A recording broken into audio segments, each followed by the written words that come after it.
pixel lens on the back there, and I'll try to open it up for you here. And it's got a 10x optical zoom. Okay, now you're looking at the front, and that's a 4.8-inch display. It's a Super AMOLED HD screen. 1280 by 720 pixel resolution, though, so not the full 1080p that you see on the Galaxy S5. But moving around the device, you have some of that design carried over. You can see the dimpled back. On the right side, you have a power button, the volume controls, and the camera quick launch key and the shutter button.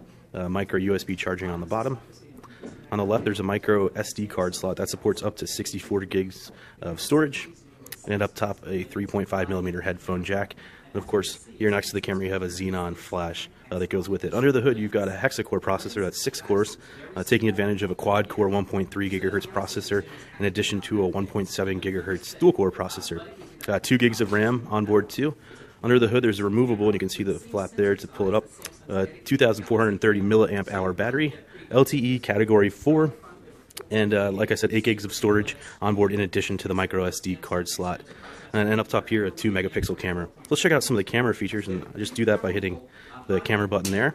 And on the back, you have, you can see that this popped out now with the 10x optical zoom. See if I can do this with one hand. Okay, so there are several modes here. Some of them Pro suggests is a really cool one, depending on the scenario. So we'll shoot here. You can see it brought up vivid color, strong color, color transit, and text because it thinks it's in macro mode. But say I go down to a darker situation and try to focus, that changes with warm mode, blue hue, sunrise, because it thinks I'm in a darker area. So pretty cool there. Also, it's got a neat selfie alarm, it's called. So what we do is the screen sets up right there with a box, and then we're going to try to get in that box. So let's try that now. And you'll hear it beep 3 times when we're in focus.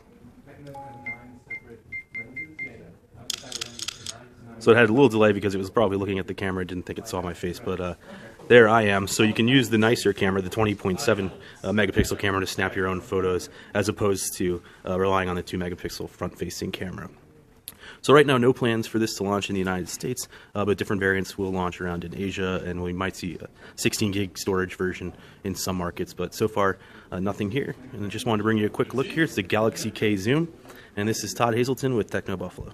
What's up, everyone? Thank you for watching that video. If you want to see more of the latest and greatest tech news, you can subscribe to our main Techno Buffalo channel by clicking the button right down below in my pants region, or click on the buttons to your right to see more videos.